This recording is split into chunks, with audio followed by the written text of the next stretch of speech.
Every year, we celebrate the activities of Bharata Vidya Charcha Kendra through the annual conference. But over the last year, mankind has been caught in the midst of a ravaging pandemic brought about by the spread of the novel coronavirus.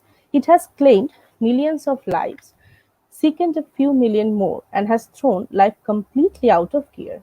The pandemic world has lived the tremors of such changes owing to the academic world has lived the tremors of such changes owing to the pandemic. Going online has been thus the preferred mode of survival during these times. It has been no different for Bharata Vidya Charcha Kendra, and so the 19th annual conference is being streamed live over Facebook. The theme of this year's conference is titled Interrogating Societal Crisis and Configuring Responses, Indian Perspectives. I would now take this opportunity to welcome Dr. Joydev Sharkil, the Honorable Director of Bharata Vidya Charcha Kendra. Dr. Sharkil shall first of all be launching the proceedings of the papers that had been presented in Bengali that has been published in book form and has been titled Bornomoy Bharat Juge Jugantore and has been edited by Dr. Deeposri Kondol and Dr. Kobita Mukherjee. Thank you, Santoni. Hmm. Respected Professor Rupen Chattopadhyay, President, Bharat Vidya Charcha Kendra, Madam Shikha Aditya, Secretary, Bharat Vidya Charcha Kendra, other EC members of Bharat Vidya Charcha Kendra, other members of BVCK attending the webinar, delegates attending the webinar, learned resource person, Professor Kaushiki Dasgupta, Vidyasagar Chair Professor and Head of the Department of History, Vidyasagar University. At the outset, I would like to welcome you to this 3-day webinar organized by Bharat Vidya Charcha Kendra on the occasion of the 19th annual conference of Bharat Vidya Charcha Kendra.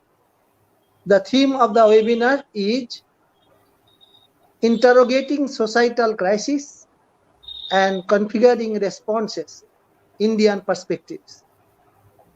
It has several sub-themes such as economic crisis, health crisis, political crisis, and the crisis and the marginals, representation of crisis, crisis and remedies in ancient India, etc. Invited resource persons will deliver lectures on the sub-themes in different sessions of the 3 days. Moreover, a number of papers will be presented by the research scholars in the technical sessions. On behalf of Bharat Vidya Charcha Kendra and also on my own behalf, I heartily welcome you all in this inaugural session of the 3-day conference of BVCK. I am thankful to the organizers for giving me this opportunity to deliver the welcome address before you. In my address, I would mention 2 things. First, I would say something about our organization, BVCK, because there may be many delegates who are not members of Bharat Vidya Charcha Kendra. They need to know about the objectives and functioning of the organization. Second, I would like to say something about the theme of the conference.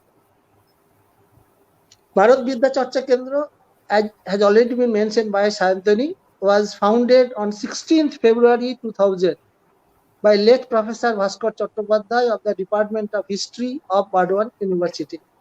Professor Chattopadhyay was an eminent historian and an Indologist. Bharat Vidya Charcha Kendra was registered with the Register of Societies in 2001. Its distinctive aim is to cultivate different branches of knowledge related to Indian studies, as has already been mentioned by Santoni. The Bharat Vidya Charcha Kendra has actually become a common platform of all disciplines, offering opportunities of exchanging ideas. The objectives of BVCK as enshrined in its memorandum of association are as follows: to promote advanced studies and research on Indian society, economy, religion, literature, science, art, archaeology, anthropology, linguistics, demography, and other related social sciences, to organize monthly seminars and encourage the researchers to present the results of their researches, to publish proceedings of seminars and conferences for wider circulation, to encourage interdisciplinary approach to Indian studies, to encourage reconstruction of the regional history, to promote studies in the society and culture of different castes and communities, to undertake long-term and short-term research projects in collaboration with scholars belonging to different disciplines. To fulfill these objectives, BVCK organizes seminars, workshops, annual conferences, and also publishes journals and learned books. Bharat Vidya was the annual publication of the organization. It was the mouthpiece of the organization. Volumes 1 to 12 of this journal had been published so far. We are trying to make it a biannual journal with ISSN in near future. BVCK has published 7 theses, 3 monographs, and 4 books up till now. The details about the publications and other information relating to BVCK can be obtained from the website www.bharatvidya.org.in. Recently, we have also launched our YouTube channel, in which live streaming of this webinar is taking place. All the participants are requested to please subscribe this channel.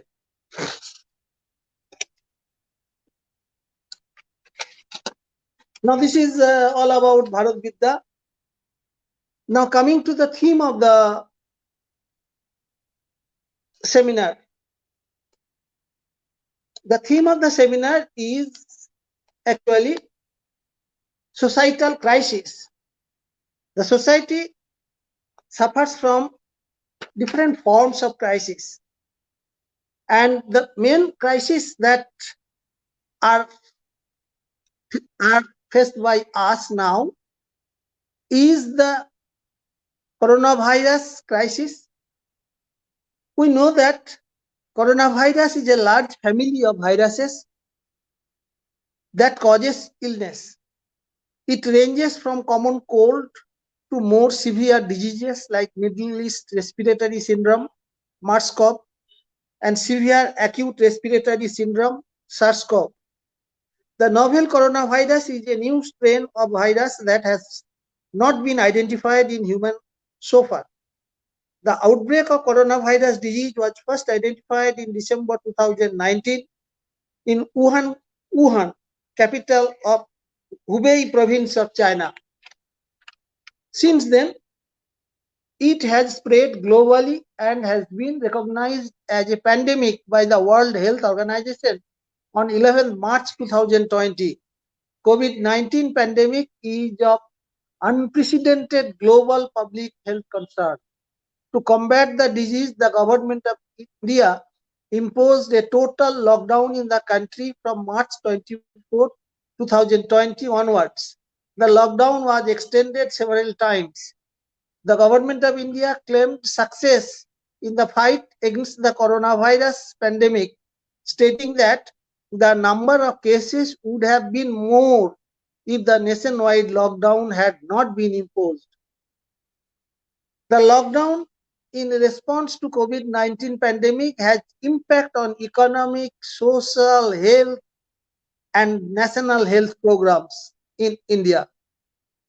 In the economic sphere, the outcomes of the lockdown are sharp rise in unemployment, stress on supply chains, decrease in gross domestic product, collapse of the travel, tourism, and hospitality industry, reduced consumer activity, decrease in fuel consumption, etc. Many companies in India have temporarily suspended or significantly reduced operations. FMCG companies in the country have significantly reduced operations. The healthcare sector, the fourth largest employer in the country, and specifically the private sector, which provides nearly 80% of outpatient care and about 60% of inpatient care,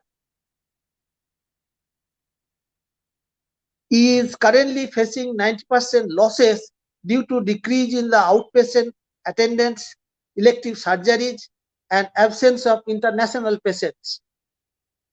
The economic impact of the pandemic is likely to be more severe for India in the following manner. First, increase in poverty, that is pushing more people below the poverty line. Second, worsening of socio-economic inequalities, thus affecting health and nutrition indices. And third, compromise in health-related precautions, such as use of masks, social distancing, seeking medical advice in case of cough and fever, etc. All these will have major long-term associations with health indicators. The social fabric of India thrives on interdependence, both emotional and economic, within families, relatives, and friends. Close physical interactions like living in crowded housing and other places, pushing and jostling are extremely common and are deterrent to social distancing as dictated during this pandemic. Despite the lockdown, crowding has been observed in religious places during travel or even while purchasing goods in the marketplace. While vertical distancing is the cause of inequalities in India, the horizontal distancing put in place in the wake of COVID-19 has further aggravated these inequalities. COVID-19 has the potential to cause disruptions to health and health services in India in different ways. It has been projected in a study that the duration of the lockdown is directly proportional to the worsening of glycemic control in patients with diabetes and would increase diabetes related complications. The lockdown could also be a cause of weight gain during COVID-19 pandemic because of poor physical activity. Other diseases, the control of some of which had shown an encouraging trend until now, could also surge. For example, HIV infection, TB, and malaria-related deaths may increase compared to a scenario without COVID-19 pandemic. The economic slowdown could aggravate malnutrition. The loss of daily wage earnings or joblessness can make it difficult to buy even basic food items in people belonging to low-income groups.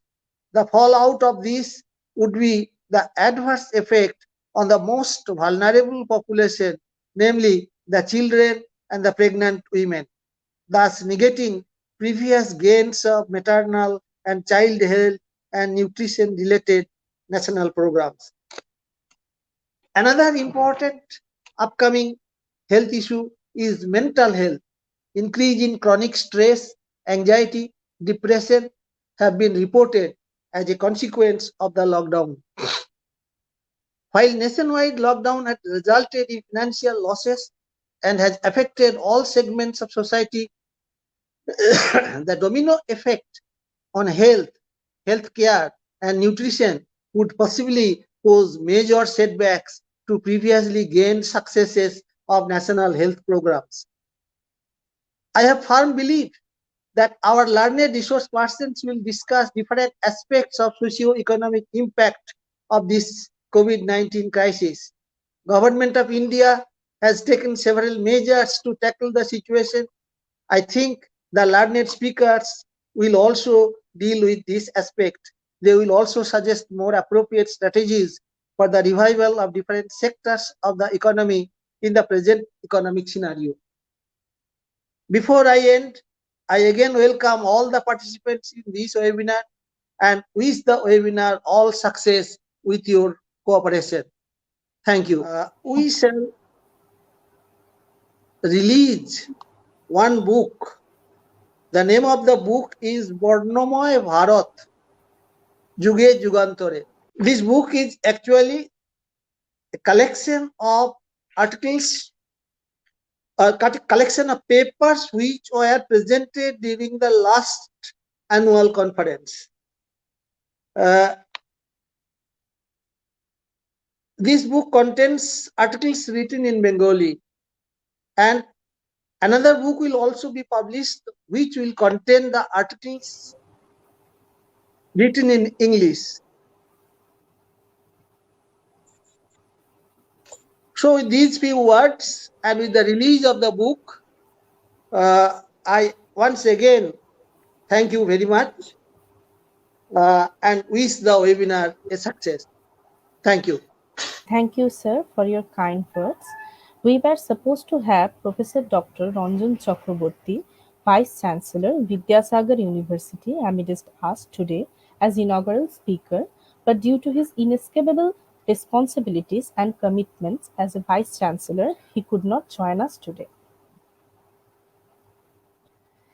May I now please request Dr. Shikha Aditya, the Honorable Secretary of Bharata Vidya Charcha Kendra, to deliver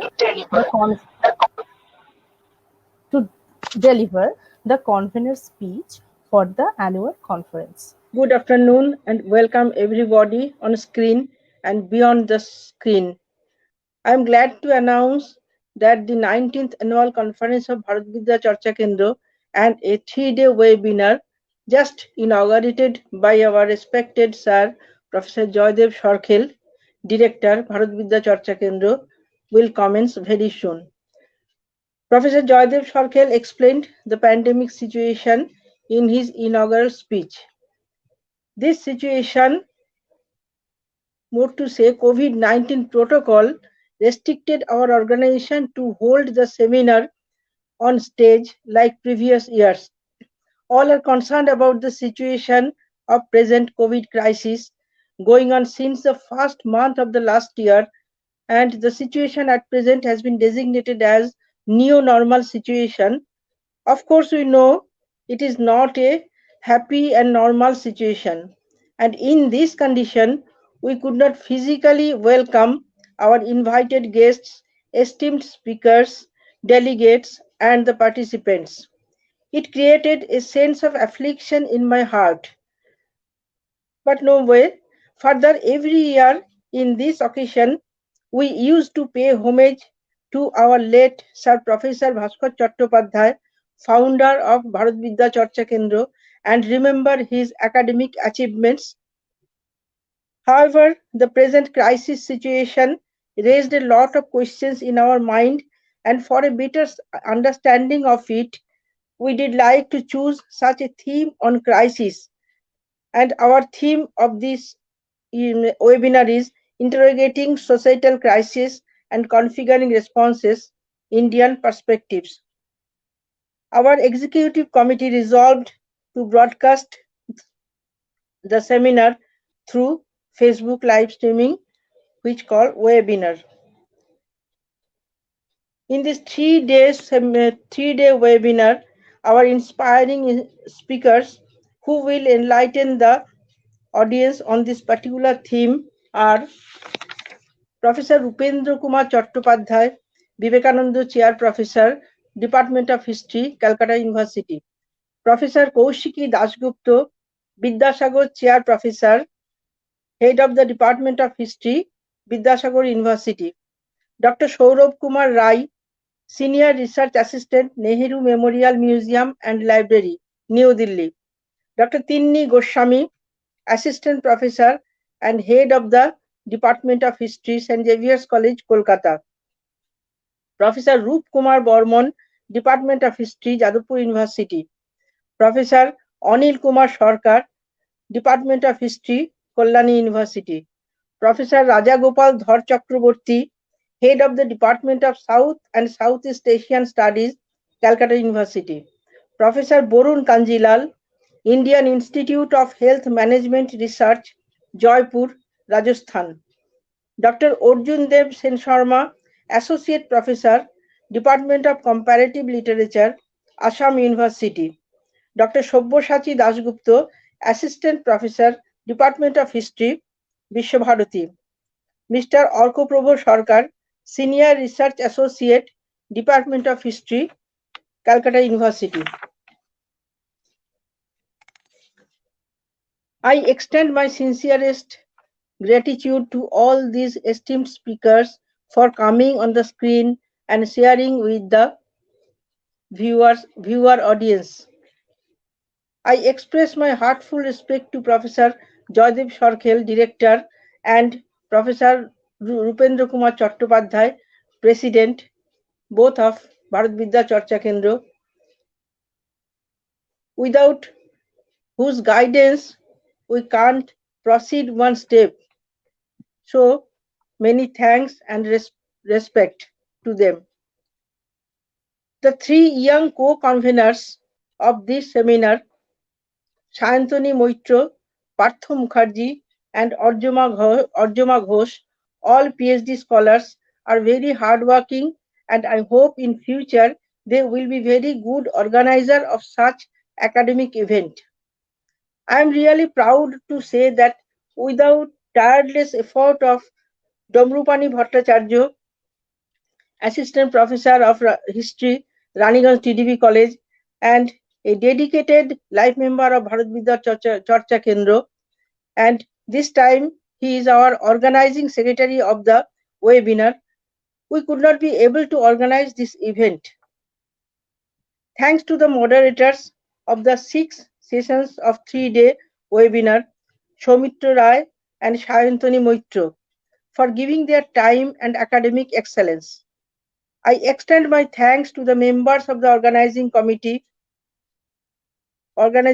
members, Dr. Kobita Mukherjee, Dr. Surojit Raut, Dr. Rangana De, Dr. Deeposri Mondol, Dr. Jayanto Gaur, Mr. Obhik Maiti, Mr. Sujit Majhi, Mr. Prosenjit Noskar, and many of our silent workers.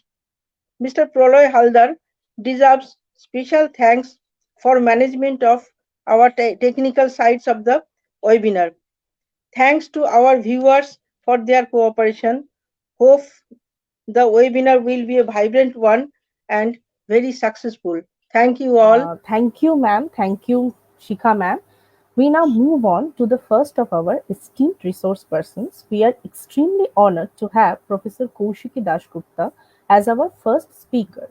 Professor Dasgupta is Vidyasagar Chair Professor, Department of History, Vidyasagar University. Till now, she has published 4 books and relevant research articles in reputed journals.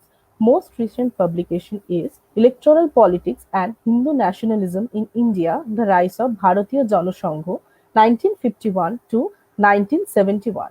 She had received Charles Wallace Research Grant at UK in 2014. She had been a research associate at the IIAS Shimla in 2015. She had also availed the position of visiting scholar at SWAS London in 2020. Her area of research interest includes post-independence era Hindu politics, diaspora studies, and issues of gender politics. The title of her today's paper is Religion, Politics, and the Crisis of Democracy in Post-Independent India.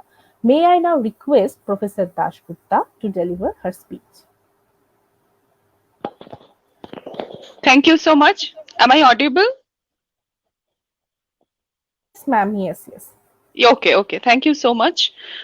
First of all, very good afternoon to you all the members of Bharat Vidya Charcha Kendra, the organizers, organizing secretary, Shikha Madam, Professor Sarkhel, and all my young friends, research scholars, and the presenters, those who are going to present paper for these webinar sessions. I welcome you all, and I extend my heartiest thanks and gratitude to the organizers and all those who are listening from the online mode or from other sources. So today's discussion, what I have chosen that religion, politics, and the crisis of democracy in post-independent India. Now, as the subject matter of the webinar is talking about crisis of different themes and different manners, so I picked up political crisis as a subject of my interpretation, and I have tried to see here politics and the idea of crisis, how far this notion of crisis has been interpreted in political domain. Both as a philosophical and as well as a very practical and electoral interpretation I tried to pick up. And I think because the title suggests it's a very broad one, that's religion, politics, and democratic crisis in post-independent India, but it's not possible to cover all the aspects of crisis in a very short time. So I would just focus on some of the specific issues and some of the specific areas. What I think it would definitely do justice to the theme what I am going to share with you. Now, as you know that challenges to Indian democracy, it's actually coming from different views, from different perspectives, from different sources. Right from, you can see that from 1947 onwards, if we talk about 47 as a starting point of Indian history writing in post-independent time, that political insurgency, communal riots, and criminalization of politics, excessive use of forces, rise of popular authoritarianism, all have actually affected the very cause, the very proper functioning, the very aspects of parliamentary democracy in India. And what we have seen that Indian democracy, it has been confronted from challenges of different kinds, whether it is from the issues of human rights, whether it is the issues from the democratic order, the issues of ethnic crisis, caste, community. So crisis is of different manner. Crisis, of course, it's of different manners and from different interpretations.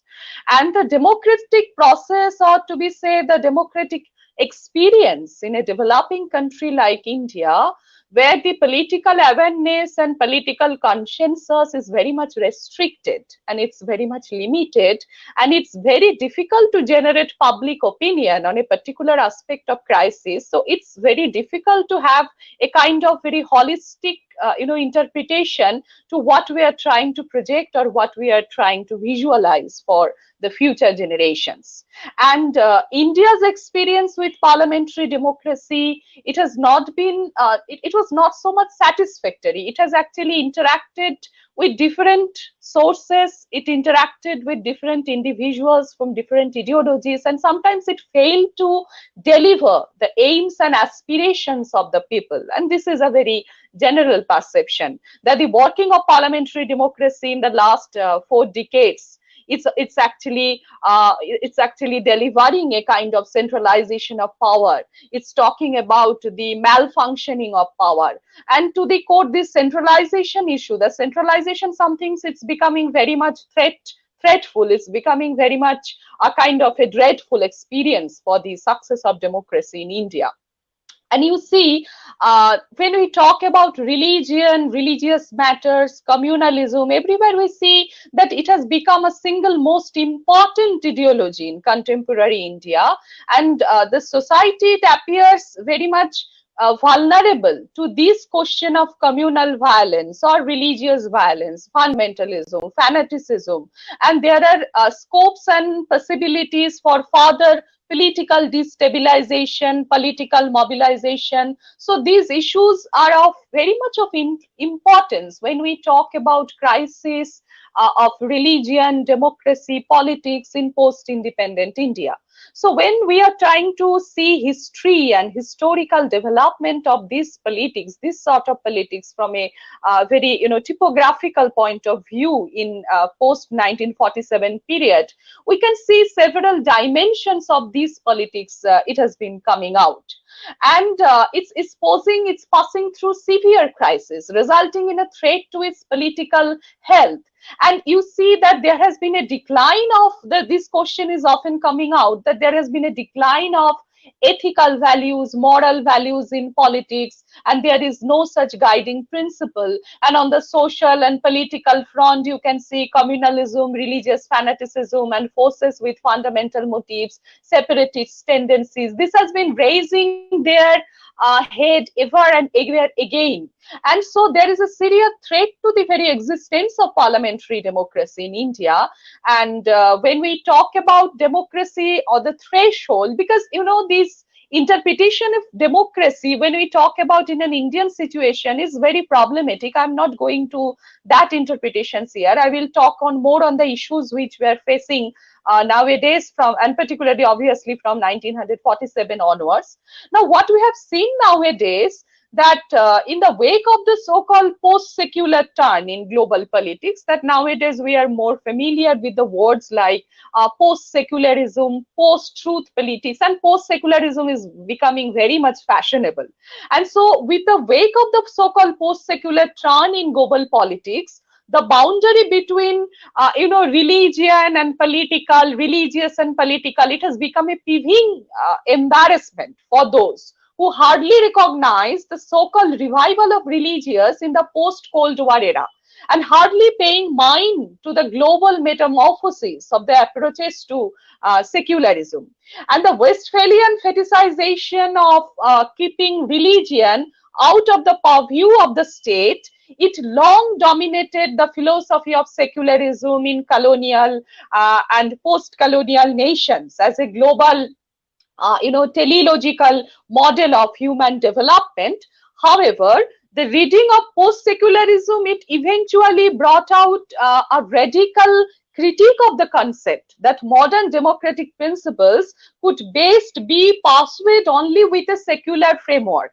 The secular could also be conducive to violence and injustice, and by intentionally orchestrating religion from politics, as particularly mentioned by Habermas, and modern society, it has lost one of its powerful moral resources. Now, in case of the non-Western societies, one that is different from the highly industrialized or urbanized society, and one that is traditional, hierarchical, the possibilities of religion being the prime component of change, it actually, you see, whipped up controversies over the relationship between religion, economy, religion, politics, religion as an instrument of social control. And Max Weber's thesis of this, capital accumulation leading to a process of rationalization or secularization in the modern Western societies, it couldn't get a match in the conditions created by the traditional societies, because here a shared framework of religious ethics, social behavior, and economic practices, it determined the dynamics of politics. And in the book, I can mention In Secular Age, Charles Taylor, this book was published in 2017. Here he talked about the people in these societies who didn't live in a secular age ever, rather experienced the society deeply implanted in sacred practices and dealt with the so-called secular issues of human rights, women's rights, identity crisis, social justice from their traditional belief-oriented outlook.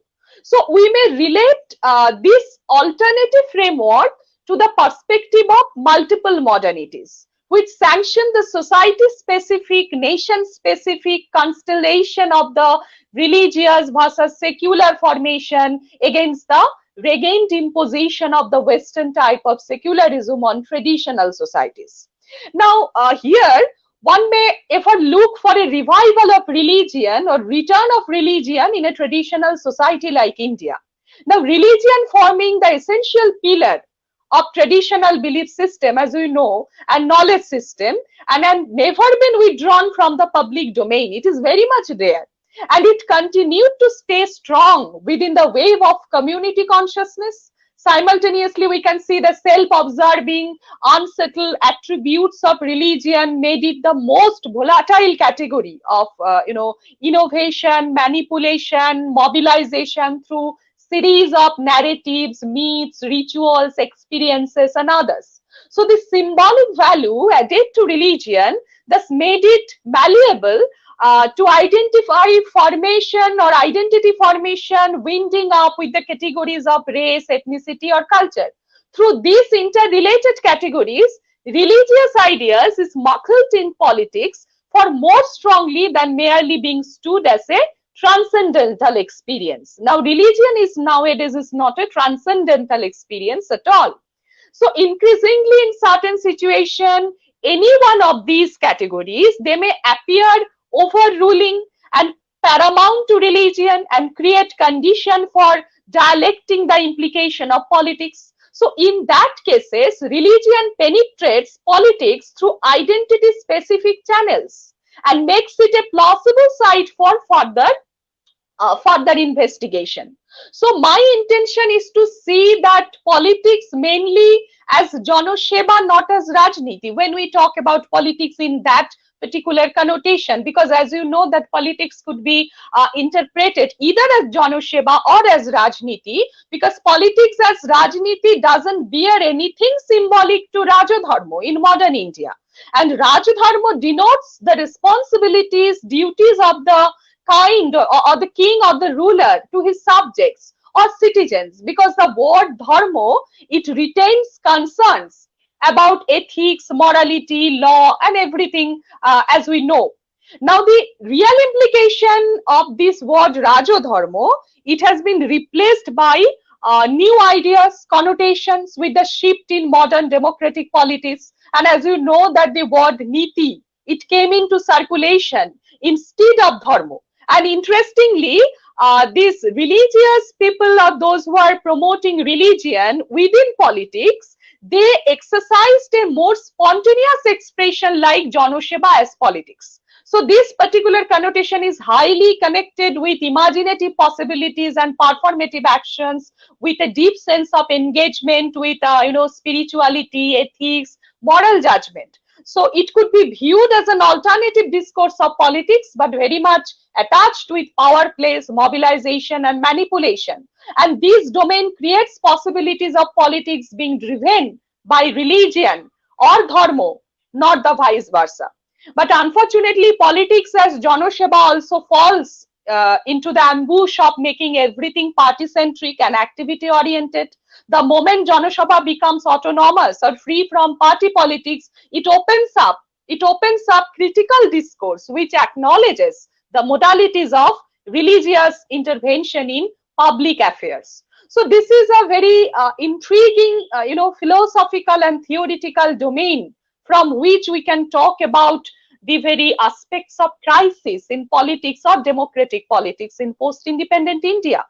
And if you talk about the Dharma Shastras, which are the, codified concepts. So in the view of the Dharma Shastra, or to be very precise, Artha Shastra, as you know, Artha serves dharma, dharma leads to moksha. So in the Bhagavad Gita also, dharma has been depicted in terms of political action and one's caste duty, like Shadharma, executed with the attributes of, sometimes with Nishkama Karma or detachment leads to moksha.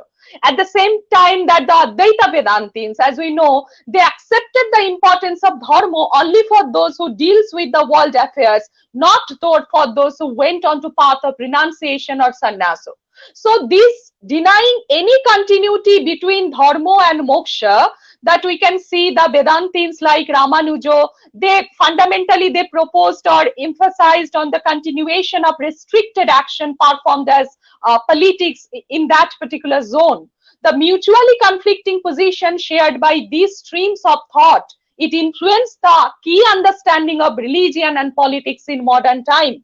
And Mahatma Gandhi, for instance, he accepted the position of the Gita and Dharma Shastras and preferred to see politics closely interlinked with religion. And Swami Vivekananda, he also attempted to make a synthesis of these two positions, while individuals like Rishi Aurobindo, he simply marked a departure from the world of politics only to persuade the life of a yogi.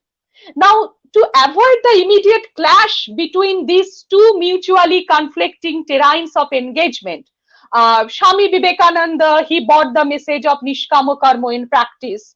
Now, there are some other connotations. I am not going into the philosophical details of how religion interacts with politics or how politics is serving the purpose of religion. This is a very intriguing discussion and it needs some time. So I'm not going into that.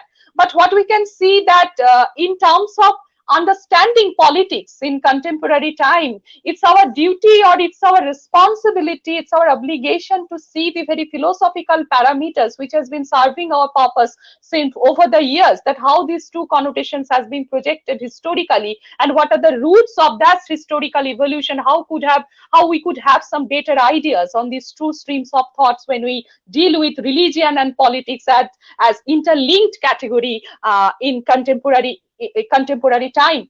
Now, in the realm of politics, application of the ideal of nishkama karma, it's highly problematic, you see, because if all we are equal and nobody is placed at a superior position, then how should be the leader-follower relation look like? What should be the modalities of a patron-client relationship should look like? And what should be the modality of authority and power in politics for a nishkama karmi? So these are the incongruent issues which produce the fundamental paradox of situating these aspects of religion and politics in the public domain, or to say before the masses. Now, if we talk about some history-specific matters away from this philosophical and theoretical understanding of the subject, that the partition of India, as you know, partition of India in 1947, it might be viewed as a serious threat back. It could be seen, it could be adopted as a setback, as a threat to the liberal secular values, what the nationalist elites they claim to nurture throughout the course of the nationalist movement. And despite witnessing the atrocities of partition and the implication of the two-nation theory in Indian politics, our nationalist leaders didn't lose faith. They didn't lose faith from the very political culture of secularism and the possibilities of exploring the potential of national identities, based on language, culture, and religion. So these identities they thought would help to satisfy the political ambition of the local and national leaders, and these leaders in turn would convince people in the prospects of a representative democracy in India. And people's political participation, it helped to consolidate the nationalist identity generated by the nationalist movement over the years. And despite the partition of India in 1947 and the riots, migration of millions from other side of the border, that India accepted secularism, of course, as a basic value. It enshrined it in the constitution and set up to build a secular state and society. So but what is the problem that from 1990s, what you have seen that secularism is somehow, as I am talking about, it's not been weighted up, or it has not been taken up to the mark, and communalism emerged as a major political trend. The communal challenge has taken different forms, and there were the party political challenge and challenges from the society, from within the society. So and there are some historians and ideologues and social scientists, they could have described the problem as one of the increasing decadence and poverty of the masses, that why communalism is becoming too much powerful, becoming too much threatening to Indian society. And sometimes they're looking for the solution, they're looking for the causes, that this is the decadence and this is the poverty of the masses, the failure, economic failure of the state, failure of the ruling classes to eradicate mass poverty, that communal forces are becoming more and more powerful. And communalism, the maluse of religion, is used as a tactic. Sometimes it has been used as a strategy or tactic to divert the attention of the economic problems and to let the masses fight for their communal interest. Now, what is the problem, that with the disintegration of the traditional societies, the traditional social values, the traditional value system, it has been cracking down, the traditional family values, the identity affiliations. Now the people, the masses, they has been exposed to a socio-cultural vacuum. And all traditional social institutions, those who are based on caste, whatever it's based on, village community, family ties, urban locality, extended family system, it has been rapidly breaking down, and new institution and solidarities of like caste, class, trade union, Kishan Sabha, political parties, some NGOs, voluntary organization, they have been replaced. Now, the crisis of this sort of affiliation and solidarity and these sort of bondings has turned people easily fodder to the manipulation of communal enterprise. Now, these sort of bondings and new affiliations are not capable of make people aware of the problems. Now, these earlier ties were further, they were more powerful, but these new affiliations are becoming more and more vulnerable nowadays. The ties of nationalism it forged during the anti-colonial, anti-imperial struggle, it has turned redundant.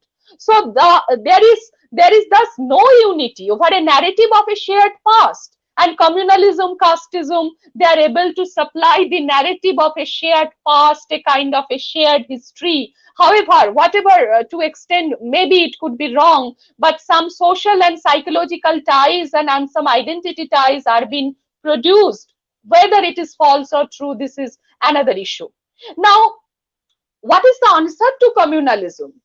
There is no such short-term answer to communalism, because communalism, as you know, it's an ideology, and one ideology could be fought back by another ideology. It should be replaced by another ideology. And whatever its material roots, but it is primarily what we have seen, that its ideological value system is growing nowadays. And the struggle against it, it has to be primarily ideological. But what is the problem? That secularism as an ideology, it cannot fight back communalism. And why did secularism go contested? Why did it fail? This is the basic question nowadays we are asking. Because secularism has come to mean the separation of religion from politics. What is the textual narrative of secularism? As you know, that is the separation of religion from politics, economic and large areas of culture, treatment of religion as a private affair, and the state being very much, showing equal respect, equal interest to all religion, including the atheist. Now, this is very much problematic, that how to talk about this question of separation in an Indian context. Because as you know, if you talk about Mahatma Gandhi, I'm not going, don't want to go Gandhi more, because Gandhi has same sort of dilemma. What Gandhi was promoting in 1920s and in 1940s, when he was viewing religion as part of politics, there was a sharp demarcation. There was a sharp departure. He opposed the mixing of politics with religion and repeatedly advocated the separation during the 40s. And what we can see, that Jawaharlal Nehru, that Nehru once thought that if India is moving towards rapid industrialization, it would definitely decrease and erode the influence of religion. Ethnic and religious loyalties would be gradually replaced by class loyalties or class identification, but it didn't happen properly.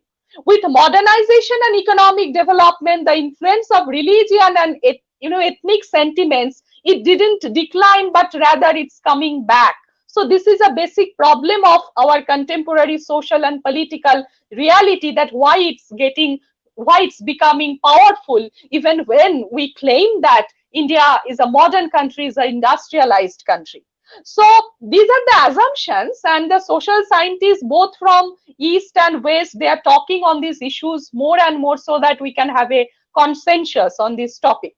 But the thing is that unless we are having a kind of, individual autonomy when practicing religion, the basic vision and goal and objective of secularism, it couldn't be fulfilled. And subsequently, the capitalist modernization of India, it aggravated social contradiction. We cannot ignore this. And the path of capitalist development had deepened social conflicts in the country. And at the time of independence, India inherited some very strong structure of social authoritarianism for social conduct. Many traditional structure authorities, these were very much linked with feudal, semi-feudal land relation, feudal forces, social aptitude, so social authority of high caste, subordination of the depressed classes. So these were the realities. And social authoritarianism coexisted with politically democratic state structure, and the new authority, they actually provided a kind of opportunity to the existing traditional social authoritarian forces into the new democratic structure. If you go through the election process from 1951 to up to 1971-72, you will see that how the traditional feudal forces has been entertained. They have been entertained into the democratic structure, and the leading political parties, they were shaking hands when this feudal and semi-feudal forces, they were not going with the basic democratic temper, or they were not at all tuned up with the very so-called democratic pattern of India at that contemporary time. So this is the problem what we can start from. Now, one of the most interesting features, if we talk about 1950s Indian politics, was most of the political parties, they were not assured of their mass support base in a specific manner. They were not so confirmed of their relationship with the particular social or regional groups whose interests they asserted to represent. At the local and regional level, the non-Congress parties, they were in a disadvantageous position because the Congress didn't miss the single most opportunity to take away seats from the independent candidates. The Congress tended not to play on safe seats or selected zones, rather on its self-encompassing, presence over each and every region of India. So this was a very, peculiar situation what we can see in 1950s. The Congress order was appearing to be a new era of promises and hopes for all, which was specially reflected in the series of land reforms in 1950s. And its appeal could go well beyond the barriers of caste and religion. But what happened later, it's rather a bit, frustrating that from early 1960s, new social groups were introduced in political system. And these new groups found non-Congress regional parties more suitable than Congress for the survival of their own political destiny. The age-old system of single-party dominance, it has been challenged on the ground that the Congress would no longer able to reflect the hitherto neglected socio-political interest and the new culture of making coalition. It would actually help to expand the ideological aspiration that remained, tangential to the Congress structure. And interestingly, many regional parties had their roots in the Congress, and most of them had witnessed the mechanism of Congress hegemony, which sustained its spirits almost uninterrupted in independence.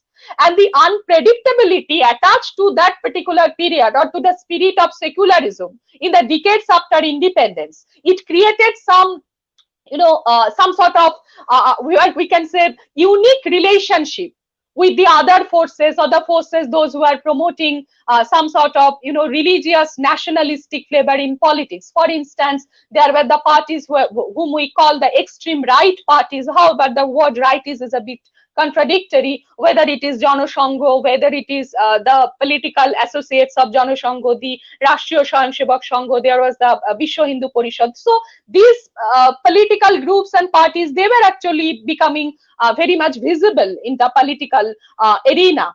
And what we have seen that this gradual eminence of these parties or this sort of group lies throughout this journey, being and becoming an agent of the movement. These people, they supported some sort of particular ideology, and what constituted the authority is very important, that how did this authority differ from the popular perception of a political authority in secular India. These are the very pertinent issues, and it is extremely problematic to note that in 1960s, when nearly every Western country saw a decline in church membership and attendance, and a drop in the number of clergy and other religious professionals, in India we can see the religious people, particularly the saffron-clad sadhus and some prominent religious figures, they got a new lease of life in Indian politics. And we need to talk on these issues more, I think. And Hugh MacLeod, one of the leading historian of Christianity, he has gone through this era and the long background of 1960s in the history of emancipation from the ancient regime with its social hierarchies. He talked about it. And the part of the story was written with the secularization process in Europe. It was going on. And to use Max Weber, that the disenchantment of the world is questioning divine presence in each sector of society, the influence of the supernatural, magical forces over human life, it has been questioned. So secularization as a cultural process of rationalization and modernity, it challenged religious institutions in Europe. However, religion didn't get whipped out from society, as in case of India. And secularization rather reformulated religion in the context of tradition, and in different modern industrial societies, religion as redefined tradition continued to survive. So this is very much paradoxical, and it's very interesting to note here.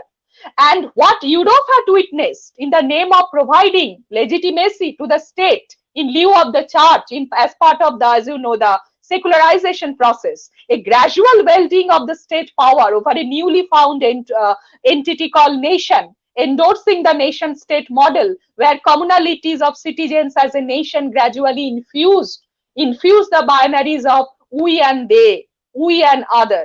So the internal dynamics of we and they, it soon took to be the numerical fallacy of, in case of India, we can see the ethno-religious identification leading to minority backlash. And this leading to minority backlash against religious majoritarianism, and eventually the ideology of secularism, it appeared to be self-critical means to withdraw religion from nation-state fiasco. And in India also such developments were missing, not at all missing, but somehow it's becoming rather more visible a bit later, not at the time of the independence or partition. And India, it grew around as a nation state model very slowly, and the European type of ethno-religious politics, it didn't ever become capable to challenge the very, pluralist spirit of anti-colonial nationalism in India in pre-independent time. And the Hindu-Muslim conflict or communal riots in pre-independent era, it might have disturbed the nationalist status quo for a couple of times. These incidents hardly provided the justification to follow European model of separating religion from state affairs. So this is the reality and the spirit of Nehruvian secularism. If it is not a political doctrine, but as a psychosocial, what we can say is a psychosocial culture of individual freedom and autonomy, it had been cathartic to the suffocating experiences of a long history of colonial subjugation and politically orchestrated communal contestation, especially in the decades before partition and independence. So the problem is that fostering a psychosocial culture of individualism was one thing, and challenging the existing social hierarchies was another thing. So unless the spirit of secularism carried out a rant against the institution of oppression in society, the freedom of expression or choice would have never been a reality. To make secularism, what is my contention is that to make secularism an instrument of war against oppression and injustice, it is very much important to employ on the process of secularization first, that is to question all that was unscientific and irrational or simply superficial, influencing the social structure in the name of religious tradition or cultural practices. Now, in this case, readings of Tagore and Gandhi could be of immense importance to realize why modernity in India should not take on its face value, rather its power to infuse rationality and reasoning in the inner structure of tradition and practices. Now for Tagore, it was the autonomy of judgment, which symbolized modernity as an intelligible category of assertion that decides in what way a particular tradition or social institution should be treated. Just in case of modern scientific development in India, the Indian scientists decided to forge a kind of selective assimilation of Western science with Indian knowledge on science and tried to construct their own brand of modernity, particularly through selective incorporation of Hindu ideas, tradition, through a mix of elements. Thus, in considering the progress of a modern, rational, scientific culture in India, it is important to ponder on modernity as an assorted category, and which, in all its proposed perspective on society, it embraced tradition and practices with sufficient reflexibility. So when we talk about religion, modernity, secularism, and this process, how this concept of democracy has been threatened again and again over the decades from 1960s onwards, we can see that primarily problem is with the word secularism. And secularism, with all its misreadings of dharma nirapekkota, it evolved in India as a state-driven ideology, if not a codified norm. And prior to the commencement of this process of secularization, which could have made at least a feasible alliance of reasoning with traditional socio-religious network. And Nehru might have thought of seeking solution to socio-economic problems by making full use of secular principles, but seemed to look a little disturbed when talking about the misinterpretation of the theme at various events. And Atal Bihari Vajpayee, he also one of the contemporary of that point of time, he also again and again dealt with the issue at different platforms. So you see, now it is utterly ambiguous to define what Nehru meant by secularism or the other leaders meant by secularism, because in the 1950s, in different, particularly in UP, if we talk about Uttar Pradesh politics, so we will see that different interpretations of secularism these were coming from the local leaders. Now, for instance, I can recall Sampurnanand, one of the prominent leader of the Congress and leading figure of the Congress Socialist Party of 1930s. What he said that secularism is the only sense in which it needs to be strictly enforced has been known to India from very beginning. And Indian culture doesn't know of religious wars. So the political culture in the Congress in 1950s, it mostly represented this sort of mutually convincing approaches to modernity, tradition, and even it mobilized, religious tradition and others. So with this particular point, with this particular note, what we have seen that people managed to stay close to these connotations of secularism or politicized religious politics, what has been promoted by the power people or the power bosses, and they stuck close to the higher stratum of power, while the urban petty bourgeois, shopkeepers, small businessmen, low income professionals and others stayed at a disadvantaged position, mostly because of their lack of education, wealth, and limited participation and resource formation. So these people, this group of people, they were highly aspirant for political power. And they were the target of this communal tactics or communal policy making process. They were the most volatile or the most vulnerable section of the society who actually participate in this process in a very fragile manner, or invisibly somehow they are staying in between. And these people were highly aspirant, as I mentioned, for political power. And the Brahman, Baniya, rich peasant nexus from the new urban middle classes from 1960s, which emerged as the principal buyer of Hindu identity or Hindustan identity in North India. Then these people were marked by intense internal competition and steady pressure of new opportunity structure, it ever expanding horizons of upward mobility, and a compulsive consumption that keeps transcending its own limit. So you can see that with the growing importance or the very growing presence of some religious fundamentalist groups or some religious or culturally mobilized people, some associations or political parties, to some extent we can see that Hindi identity, this was the slogan which has been often been used by some sort of electorate in northern and northwestern part of India, and gradually the politicization, political mobilization process was going on, and the entire structure of Indian democracy, it has been threatened. And we can see that the sudden emotional outburst around the chanting of, you see everywhere, Joy Mata Di, ongoing Vaishno Devi Jatra, insinuating the birth of a new goddess called Santoshi Ma. These are all part of the political culture which is coming from northern India, named after a movie. When it was a very popular movie called Santoshi Ma, all symbolize the proliferation of a majoritarian Hindu culture with legitimate popular appeal. And we cannot ignore this popular appeal, because the legitimacy gained in the discourse of cultural identity formation, it indicated a subtle oppression of the indigenous traditional to the universal Western.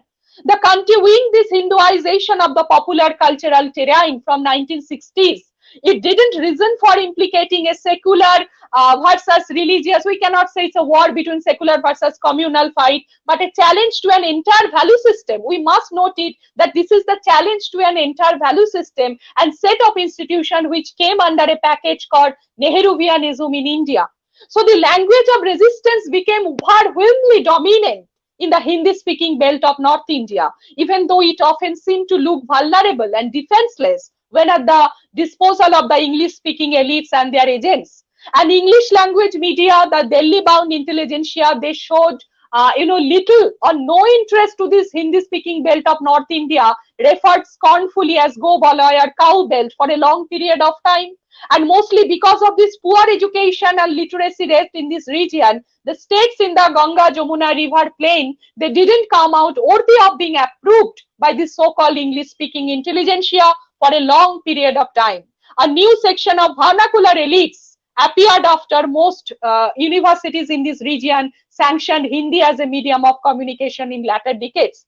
So these people played a crucial part in promoting a culturally exclusive, eventually upper caste rhetoric of Hindu nationalism, leading to the opening of an intellectual discourse between indigenous India, exotic India, secular India and religious India. A rivalry started between two echelons of the society. You can go by Tapan Rai Chaudhury's article on this. It's a very valuable article. And growing this illusion about the Congress government, especially after the demise of Nehru and change of public policy making decision, it pushed the indigenous actor as a level of, much awaited autonomy definitely within the cultural fabric of the society.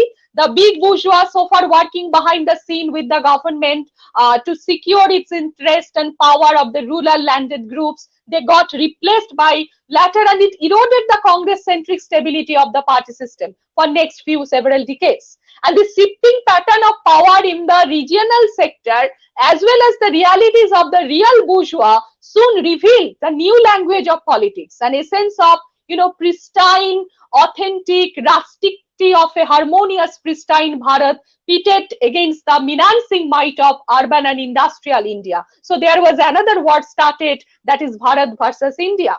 And the political faith of this movement or this organization, it depended largely on the extent of incorporating these new indigenous actors into the network of a united pan-Hindu identity movement and invest on the traditional pristine self of the nation, deeply rooted in the historical dynamics of a traditional authoritative structure.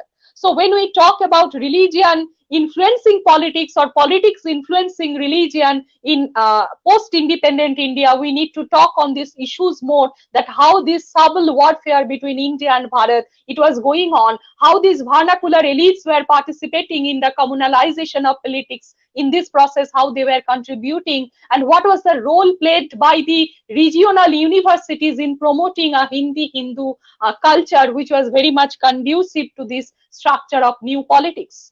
So what we can see that the emergence of a dominant economic ideology and social and political ideology from 1960s, it unfolded major political shift and a slow taking over of the cultural space by a certain economic and political agenda. This is a very open fact, open truth of that contemporary time. And importantly, the thought of we can see from 1970s and 80s, if we go by the historical evolution of or the chronology, follow the chronology, what we'll see that another very important theme which was getting currency, that is the question of non-participatory politics. And from 1980s and 1990s also, we have seen these modalities of non-participatory politics is becoming powerful. And it doesn't necessarily signify a kind of, lackadaisical attitude by the citizens in liberal democracy. Rather, it brings up an alternative to traditional representative politics. Somehow, we can see or we can hear from different media platforms that we are complaining that people are not interested for voting. They are not, those who are educated, this section are too much, they are not taking interest, real interest in politics. They are denying, they are rejecting, they are in a mode of denial. So these are the complaints, these are the issues we are facing every day. And so this new modality of non-participatory politics, it's also threatening the structure of Indian democracy. And in this particular zone, politics become a non-competitive act of self-appropriation by creating limitless spectacles of mass media images, invoking some, vernacular Hindu practices to create a self-conscious Hindu nationalist subject. And also in this modality of this non-participatory politics, we can see strong spiritual message and lifestyle teachings of a cosmopolitan audience over media platforms. These are going on. And the new age, some spiritual gurus, some religious figures, some, sadhus or ascetic figures, they are often indulged in social service and political projects like healthcare program. The story of Baba Ramdev, rural development program, yoga meditation program, caste class empowerment program, and others. So in their respective ashram premises, religious performances, activities like puja, prarthana, kirtan, these are held on a regular basis. At the same time, they are delivering political message. And all these performances were indicative of the approaches of the instrumental to the political project of a particular political party or a particular political ideology. And what we can see, what has been tagged as informal politics of social action, it is very much imminent here. And the dynamics of this new age politics has been produced with the coming of neoliberal economic structure from 1990s. We see the emergence of new age politics and the respective tradition in both of the virtual and real cultural spaces. And the major problem with this new age politics is that so far the subject has always been treated mostly in the realms of political statecraft as a strategy of a political ideology of a political party, and excludes any serious engagement with alternative cultural spaces operated in a certain cultural zone. So non-participatory politics, this is another threat to Indian democracy nowadays, and it has been recognized by a handful of social scientists. For instance, we can see French Marxist theories, Guy Debord, long back, actually in 1967, in his book The Society of the Spectacles, he talked about the allegory of non-participating politics. But nowadays, I'm sorry.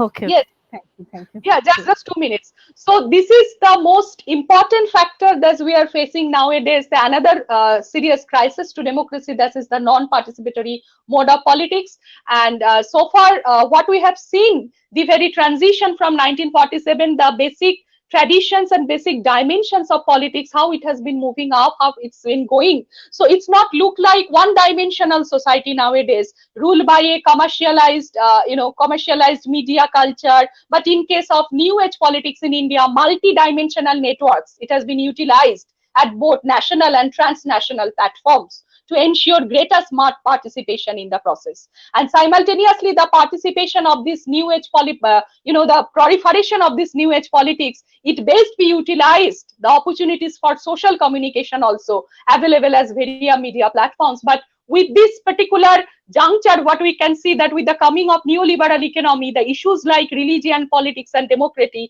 it has been reconceptualized and restructured, and the notions what we used to defer once, what is secularism, it has completely been changed. So when we are doing researches, we need to focus on these aspects and dimensions. I just tried to put some of the themes so that we can have some more food for thought. Some researches could be done and some new issues and questions may be raised. So this is what I am trying to propose here, that religion, politics, and democracy, we are now proposing some new orientations and some new approaches to this question from this particular juncture of social structure. Thank you so much. Thank you so much, ma'am, for such an enlightening lecture. So we have many questions, but I would take only 3 because we are already running out of time. Okay. So first question is by Shashwat Bhattacharya. Ma'am, how much the ideas of Vaishnavism led Gandhi towards the way of non-violence and satyagraha? Okay, see, because the thing is that I am here talking about post-independent politics, so I am not going to take all the aspects of these things, Gandhi and others, but definitely Gandhi's Vaishnavism. You can see what is my proposition on Gandhi is that Gandhi was influenced by different sources, not only Vaishnavism, but there was Sufism also, which influenced Gandhi in a way or other. But in terms of his this sort of what I am just proposing, non-participatory or some sort of lackadaisical mode of affiliation to politics, or non-detached mode of politics. Somehow he was in politics, but somehow he was not in politics. So this was a very paradoxical condition what Gandhi was sharing when we talk about Gandhi as a politician and both Gandhi as a Mahatma or a Devata or a divine figure. So this is the paradox what he had produced in Indian politics. He incorporated this thing, he introduced this thing in Indian politics, and Vaishnavism, definitely Vaishnavism could be treated either as a philosophy or as a political conduct, because when we talk about Vaishnavism as a political philosophy, the political connotations of Vaishnavism, we need to see that to what extent it is motivating some sort of resistance, in what extent it is motivating the spirit of exploitation, the spirit of regeneration. So these issues we need to see, that in what ways Gandhi molded his own conception of Vaishnavism. It's not like that he was following the traditional modalities of Vaishnavism and doing pujas and kirtans every time, or following some devotional or showing some devotional gestures all the time. It was not like that, but this philosophy was definitely in this. He was also influenced by Tulsidas. He was talking about Ram Rajyo. So Gandhi's Vaishnavism, I think that he molded his own ideas as far as the demands and the the requirements of politics in contemporary India. Thank you so much, ma'am. Next question is by Professor Anirban Banerjee. Do you think that the present authoritarian trends witnessed in the present government is an attempt to tide over the crisis of capitalism? No, I don't think so. Because authoritarian trend in what sense? It needs to be clear. Authority of whom? Because capitalism is not the question and capitalism is not the answer. Because somehow we have a tendency to see politics as an offshoot of capitalism. Somehow when we talk about the controlling of the resources by a certain group of people or a certain groups, when we talk about controlling the resources, definitely we can see that politics somehow it's bowing down to the capitalist bosses. If you call capitalism as an authority in contemporary time, but I don't think that capitalism it's actually enjoying that much of authority what is it actually used to have once. And so the system has been cracked down, and capitalism as a force of social control, the validity of that particular theory or ideology, it's now not very much strong, and it has been replaced by other ideologies. So politics as a capitalist concern or a capitalist reflection, or authority as a capitalist form of doing things in a certain way, I mustn't follow this sort of interpretation. Thank you so much, ma'am. And the last question is by Shujit Majhi. What is Tagore's view about good governance? Does he relate religion with his ideas of good governance? See, Tagore, I think we mustn't call religion the word, we mustn't tie religion with Tagore in that contemporary context or in a very traditional manner, because what Tagore was proposing is a Vishwa Dharma or Manav Dharma. What he was trying to denote is a kind of human values, human ethics, and religion and dharma, we need to be very specific when we are addressing Tagore in this particular context, because religion is something and dharma is something. What I think that what Tagore was trying to propose, it was Manav Dharma. So it was not like a very religious matters what he was taking interest into, or he was indulging in religious affairs or mixing religion in his own ideas. It's not like that, because sometimes his universal values, it was going beyond the very binaries of religion and politics. He was going beyond the boundaries of religion, quote unquote, as a social behavior, as a social ethics. So we mustn't bring Tagore in that particular context when we talk about religion, politics, or the very war between religion and politics. And as far as good governance is concerned, that Tagore's idea of a humanistic society, a universal society, this is the particular thing, and where we can see that he was talking, you can go by Rakta Korobi, where you see the very faith. He was, all of his writings, you will see what should be Tasher Desh, you will see what should be the government look like, what should be the governance and what should be the modalities of government should look like. He was talking like that. Definitely the spirit of socialism, spirit of liberalism, spirit of individualism, all of these things were there in Tagore's ideas and visions, because he was an universalist, as I mentioned. So we cannot talk about what is good governance according to Tagore, because I don't want to, restrict Tagore's idea by such specific stereotypes. He was an universalist, and he was a humanist, and what he had thought once, nowadays we are experiencing this and we are realizing the importance of Tagore in multiple manners. Thank you so much, ma'am, again for such an outstanding lecture. We are looking forward to hear from you more in future. Thank you so much, ma'am. Thank you so much. So we now quickly move on to the first of our technical sessions. Good afternoon, Hmm. Santini. Good afternoon to you too, sir. Good afternoon to all. My name is Swarnendu Chakraborty. I am Assistant Professor in History, Dasarathi Hazra Memorial College, Bhatar, Purbo Bardhaman. My paper title is The Transformation of Indo-China Relationship in the Historical Background and the Outcome of Make in India Movement. In the history of the Asian subcontinent, there were different ancient civilizations like Mesopotamian or Babylonian civilization, Chinese civilization, and our Indian civilization. In civilization, the religious, political, and military exchange were normal. In ancient Indian text Mahabharata, the China was mentioned at Queen State. In the 6th century BC, heterodox religious sects began to emerge in eastern India. In Kautilya's Arthashastra, Chinese Sesam was mentioned as Chinansuko. In the 3rd century, the Mauryan Empire was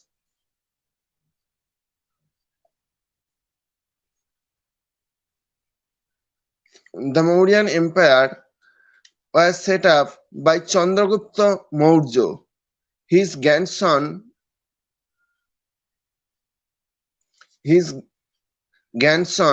Ashoka Maurya tried to spread Buddhist religion in all over India besides the outside world. After the decline of the Mauryan Empire, the Indo-Greeks, the Shaks, and the Kusans began to rule India. During the Kusan period, an international trade route was developed between Rome and China. It was known as the Silk Route. It is generally believed that Chinese silk was carried to Rome through this route. After the Kusan period, the trade between China and Rome declined. But Swarnendu Chakraborty, Mr. Swarnendu Chakraborty, you have 1 minute Yes. left to sum it up. okay, I am summing up. In modern India, in 20th century, India and China became friends under Nehru and Mao Zedong. Nehru propagated the theory of Panchashil, but the India-China conflict deteriorated the relation, and the relation never became same again. India became friend with Japan, South Korea, and other South Asian countries. On the other hand, China became friend with Bangladesh, Nepal, Bhutan, Pakistan. China tried to surround India by her allies.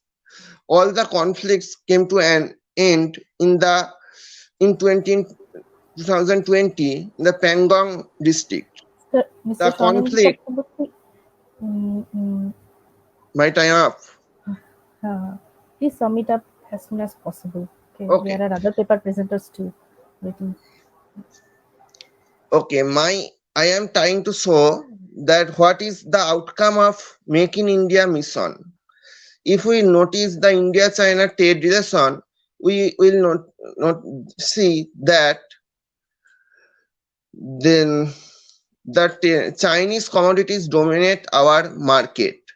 Our PM Narendra Modi tried to propagate the idea Make in India mission. to make our country self-dependent. It is my personal view that the motive is very good and it should be successful. Thank you. Thank you so much. Professor Banerjee, please put your valuable comments in the paper. Well, what Swarnendu has tried to say is that the relation between India and China, he has traced it through history, and then he has tried to focus on the present crisis in India-China relations. This is what he has tried to focus. Yes, sir. So, Thank you am so I much. right? Yes, sir. Okay.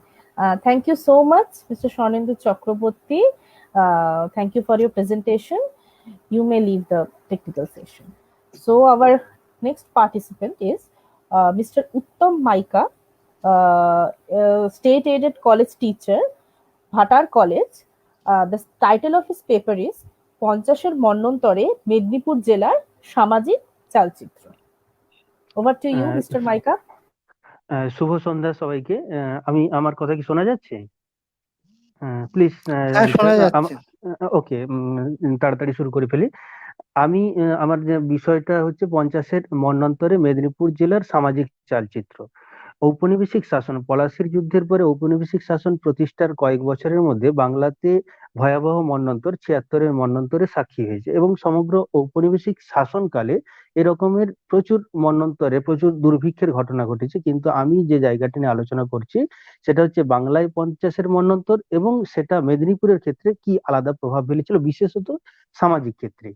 তো তার আগে একটু just বলে নি যে এই মন্বন্তরের ক্ষেত্রে বিশেষত প্রাকৃতিক কারণে মন্বন্তর বা দুর্ভিক্ষের মতো পরিস্থিতি তৈরি হলেও এই দুর্ভিক্ষটা কাটিয়ে ওঠা যেত যদি ঔপনিবেশিক প্রশাসন, ব্রিটিশ প্রশাসনের সদিচ্ছা থাকতো।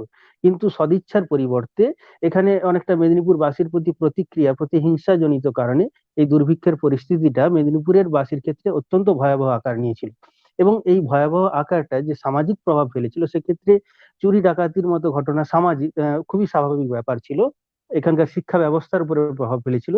কিন্তু আর এর থেকেও যেটা গুরুত্বপূর্ণ সেটা হচ্ছে যে বাংলার গ্রামাঞ্চলের যে অপত্যের প্রতি স্নেহ এবং দৃঢ় যে পারিবারিক বন্ধন, সেই পারিবারিক বন্ধনের উপরে আঘাত ফেলেছিল। কারণ এই সময় পুরুষেরা তারা কিন্তু বাধ্য হয়েছিল পরিবার ত্যাগ করে চলে যেতে বা অনেক ক্ষেত্রে নিখোঁজ হয়েছে। এবার বেঁচে থাকার তাগিদে মহিলারা তারা বাধ্য হয়েছে এক কেজি ধান বা চালের বিনিময়ে তাদের সন্তানকে বিক্রি করে দিতে। কোনো কোনো ক্ষেত্রে তারা সন্তানকে মেরে ফেলছে, হত্যা করার চেষ্টা করছে, এটা একটা দিক। দ্বিতীয়ত তারা বেঁচে থাকার তাগিদে তারা যখন শহরাঞ্চলে যাচ্ছে সেখানে দালাল বা জমিদারদের দালালদের খপ্পরে পড়ে তাদেরকে বেশ্যাবৃত্তি পতিতালয়ে বিক্রি করে দেওয়া হচ্ছে এবং এই জায়গা থেকে তারা মানে শেষ পর্যন্ত স্বাধীনভাবে কিছুটা বেঁচে থাকার জন্য বেশ্যাবৃত্তিটাকেই একটা জীবিকা হিসেবে গ্রহণ করে নিয়েছিল এবং এই বেশ্যাবৃত্তির মধ্যে থাকতে থাকতে তারা ভয়ঙ্কর যৌন ব্যাধিতে আক্রান্ত হয়েছিল এবং এই রকমের প্রচন্ড মানে এছাড়াও মহিলাদের ক্ষেত্রে আরো যে ব্যাপক প্রভাব পড়েছিল এই দিকটা নিয়ে আমি আলোচনা করেছি আমার পেপারে। এবং এখানে যেটা কোরিলেট করতে চেয়েছি, অষ্টাদশ শতকে এক শ্রেণীর বাবু কালচারের দেখা দিয়েছিল জমিদারদের মধ্যে, যারা বেশ্যা রাখা, বাইজি রাখাকে একটা স্ট্যাটাস হিসেবে দেখতো এবং সব থেকে ভালো বাইজি বেশি দামে কিনে নেওয়াটাকে একটা তাদের স্ট্যাটাসের মধ্যে দেখতো। সেখানে তাদের স্ট্যাটাস ছিল। এখানে এক ধরনের জমিদাররা ছিলেন যারা এখানে তাদের অর্থ অর্থাৎ তাদের যৌন বৃত্তিকে পরিতৃপ্ত করার জন্য তারা শুধুমাত্র তাদের ক্ষুণ্ণিবৃত্তির যোগান দিয়েই তাদেরকে বেশ্যাবৃত্তিতে পরিণত করেছিল বা তাদের বাইজি হিসেবে, ঠিক বাইজি নয়, তাদের উপপত্নী হিসেবে রাখার জন্য উদ্যোগী হয়েছিল। তো এভাবে বাংলার বিশেষত মেদিনীপুরের প্রচুর উদাহরণ রয়েছে যা মেদিনীপুরের মহিলাদের ক্ষেত্রে, মেদিনীপুরের মহিলারা যারা এই রকমের কাজের সঙ্গে যুক্ত হতে বাধ্য হয়েছেন। এটা জাস্ট আমি আমার পত্রিকা যেটা আমি দেখাতে চাই খুব সংক্ষেপে আমি তুলে ধরার চেষ্টা করলাম। ওকে, thank you so much, Mr. Mike, for summing it up in time. Okay, Mr. Banerjee, Professor Banerjee, please put your valuable comments in the paper.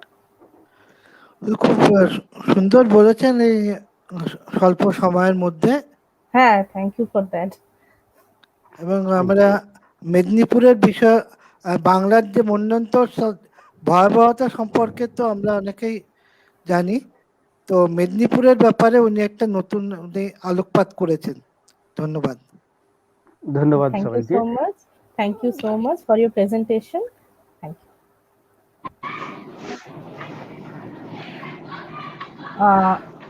Okay, so next participant is Mr. Dr. Rohidash Mondol, Assistant Professor, Dr. Bhupendranath Datta Smriti Mahavidyalaya, and the title of his paper is Social Crisis in Dalit Hindus, an overview of the Bengali refugees in Dandakaranya. Over to you, Dr. Mondol. Okay, thank you. Sir, am I audible? Yes, Am you I are audible. Okay, the title of the paper is The Social Crisis in Dalit Hindus, an overview of the Bengali refugees in Dandakaranya. The objectives of the paper is to show the refugees who were rehabilitated in the Dandakaranya. They face many social crises and problems. I aim to show how they overcome their problems and what is the crisis in their social practices. The origin of the social crisis of these refugees is the partition, the social background, and the major people of the indigenous Adivasi, Marathi, Uriya, and the other local peoples who are not educated and are almost uncivilized because they collect their foods from forest and they have no education, but they are majority of the people around this area of Dandakaranya.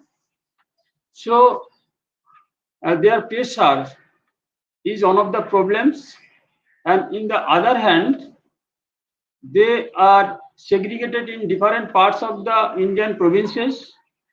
They are separated from their motherlands or homeland, where they were in a united community, and they have a prosperous social life and social practices in their community.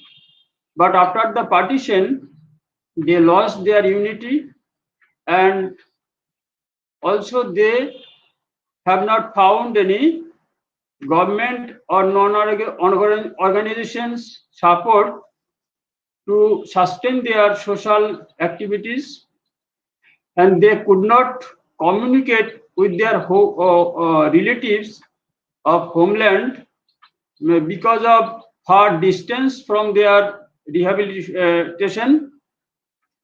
And these problems were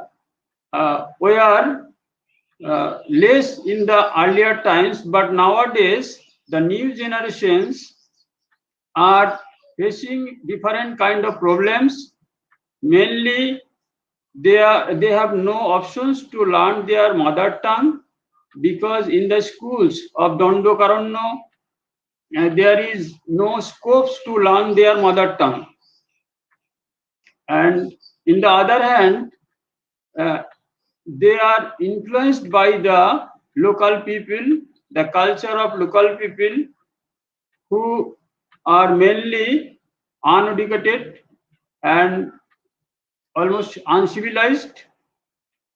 And when they communicate with these local people, they enjoy their lives with the local people in different way than their own culture. And also there are so many problems regarding their social activities. Dr. Because Mondol, sum it up yes, as soon as possible. Thank you. okay. So this kind of social problems may be solved by the government effort, and the non-government organizations, and if they communicate with their homeland and the social practice of their relatives, then it will be continue and the social problems will be solved. Thank you. Thank you so much, Dr. Mondal, for your presentation. Professor Banerjee, please put your enlightened comments on the paper. Well, Dr. Mondal has thrown light on the problem of refugees in Dandakaranya. But, well, he has said that they are becoming detached from their culture. They have no opportunity to learn their mother tongue. But I have one question. Why is he calling them almost uncivilized? Is it because just collecting products from the forest? Is it a mark of being uncivilized? No, sir.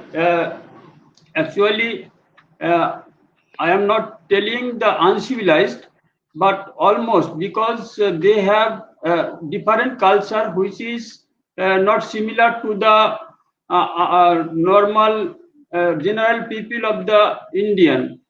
They are Adivasi, and Adivasi cultures is obviously have a value in their own way of life, but in the comparison to the refugee culture, the other general people of the Indians, they are totally different, and which is not possible to communicate with this refugee and the general people, because they are not interested in the modern culture and the other culture. They are interested in their own way of life.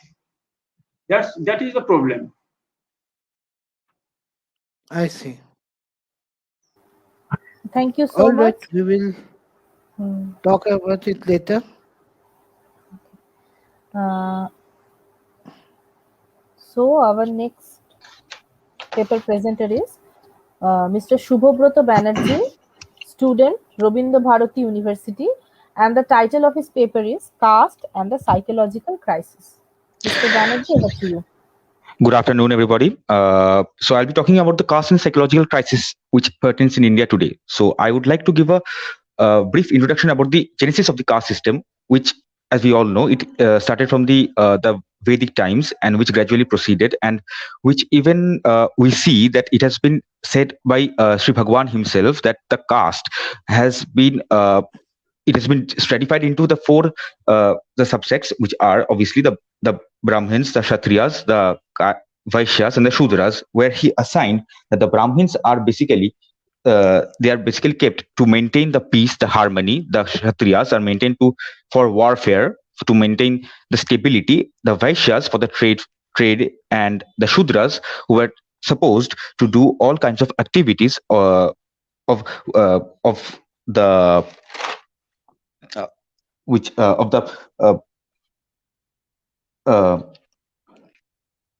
service for the upper classes.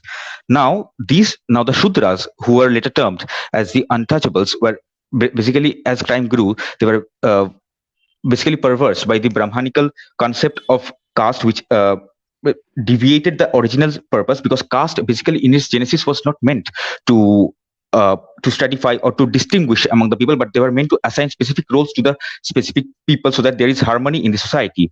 However, as we see, as time proceeded, the Brahmins took upon the caste system and they monopolized it according to their own benefits. Now, as I talk about the psychological crisis, I shall try to put light on the crisis that the untouchables that they feel, and that how the discrimination affects the people. We see that discrimination or such oppression basically leads to it's because of an unruly, illogical, negative behavior towards certain kinds of people. Now, we should first of all we ask ourselves that whether the human mind is conditioned by birth to discriminate or not. If we come here to the terms of John Locke, he said that the human mind is basically a tabula rasa, which means a white sheet of paper. Hence, we can see that as a child, as he grows up in a stratified society, he starts imbibing the characteristics of discrimination, and thus he learns to stratify among the people of his own society, and this gradually manifests into the discriminatory policies. Now, as we further proceed, I shall try to venture into the mind of the oppressor, that is the Savarnas, and the oppressed, that is the Dalits, or who are also called the Avarnas. Now, as we shall see that the upper class people, we can see that there exists a sort of superiority complex among the people. Now, if we venture into this, and if we look into Freud's works, we shall see that the superiority complex and the inferiority complex, basically, they are both synonymous. So if we take a closer look into this, we shall see that basically it's the inferiority complex of the repressed childhood that gradually manifests into the superiority complex. Now, why I say this? Because there have been many instances where we have seen that people who, according to the caste system, are, though they may be socially inferior to us, but are more capable and more efficient than us. Now, there comes a tendency where one needs to maintain their position in the society, suppress the other people. So hence, what one does is create rules and regulations so that one is pestered to the ground. Now, this, at the crux, we can see that there is an inferiority complex, and when this gradually manifests manifests itself in diverse and perverse ways, we see that they have that they project themselves into a superiority complex where one feels that one is superior to the other person. Now, as we shall see that now, so discrimination is a weapon to enjoy and secure the supreme position of the upper class over the Dalits. Now, we can see that there have been instances where the Dalits there is a repressed urge of vengeance for the upper classes. We have seen that politically, although it may apparently look that the Dalits have a favorable position in the society, but in the real area, but in reality, we hardly find such instances. There have been instances where the Dalit woman has been gang raped, and there has been no justice that has been given to her. The Dalits, they have been denied of the basic social necessities, and yet on papers we see that they are acquiring the facilities provided by the government. Now this creates a certain kind of vengeance in the minds of the oppressed. They tend to manifest their vengeance in different ways. In some ways, we have seen that they have manifested violently, physically, where they have caused violence, bloodshed. And in other ways, we have seen that there is a subtle way of representing their vengeance, and that is through taking a full advantage of the systems provided by the government, where they perform to their best, it's not just ambition that they work upon. It's a violent urge to suppress the ones that have been suppressing them for so many centuries. They basically try to gain a superior position over them, whatever it may be, through socially, through administrative ways, and then try to keep them under control. This creates a psychological crisis in the minds of both the oppressor and the oppressed, where there is an instability and hostility among both the classes, which should not pertain. Through this paper, I have tried to represent the current scenario of discrimination via caste system in our society, and I hope that that it gradually ends and we come to a more egalitarian society. Thank you. Thank you, Mr. Shubhobroto Banerjee. Professor Banerjee, please assess Mr. Shubhobroto Banerjee's paper. One thing what I would like to say that he has started with a quotation by Sri Bhagavan. Now, yes, sir. The fact is that caste is a social institution. Yes, sir. It may have been given a religious connotation, but caste is a social institution. And yes, sir. complexes, well, for centuries, Brahmins and other upper castes have enjoyed a superior position. Now, Yes, sir. that cannot be said to be the result that superiority complex cannot, I think, cannot be regarded as a sign of psychological crisis. Neither can inferiority complex be regarded as a sign of psychological crisis. Also, the fact is that he has stated that these lower castes are taking advantage of the government's reservation policy to become superior, to break their inferiority complex. Well, when the government has given is encouraging positive discrimination, when the government is giving them advantages, why should not they take it? The main reason for reservation is not to make them not to make to make them uh, superior, not to make them superior to the other general castes, not to give them superiority complex, but to engender an egalitarian society. That is the main purpose of reservation. For centuries, they have been oppressed. They have been denied their basic rights. The reservation, which is essentially a positive discrimination, seeks to restore to them the rights which the lower castes have been denied for centuries. Well, we find that these lower castes have not been able to take full advantage of these reservations. See, I was attending a faculty council meeting in Bardhaman University, and one of the dean told us that in one department there was a number of reserve posts, but they could not get even a single candidate for a reserve post, and ultimately they had to apply for de-reservation. Otherwise, the post would not be filled up.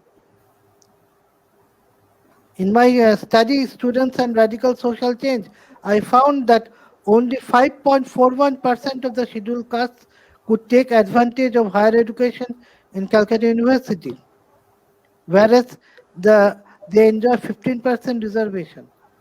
So that is not the cause of psychological crisis. If you want to really think that you want to dwell on the psychological crisis of the lists or of the lower castes, you should dwell upon the various measures by which they have been discriminated against, they have been oppressed, and their reaction to that. Okay, For sir. example, in Gujarat, we find that some people were skinning a cow. It was their profession, but they were beaten up for that. And then these Dalits, they struck work. They refused to skin cows. As a result of this, dead bodies of cows piled up. If you think the reason behind their strike was their anger at being beaten up for work which they have been doing for centuries. That was the reason. So if you want to really publish a good paper, you should Yes, sir. do further study. You see? Okay, sir. Thank you And so also much. study a bit of psychology, Okay, thank you Okay, so sir. much, Mr. Shubhabrata especially Banerjee. prejudice. You see, Okay, sir.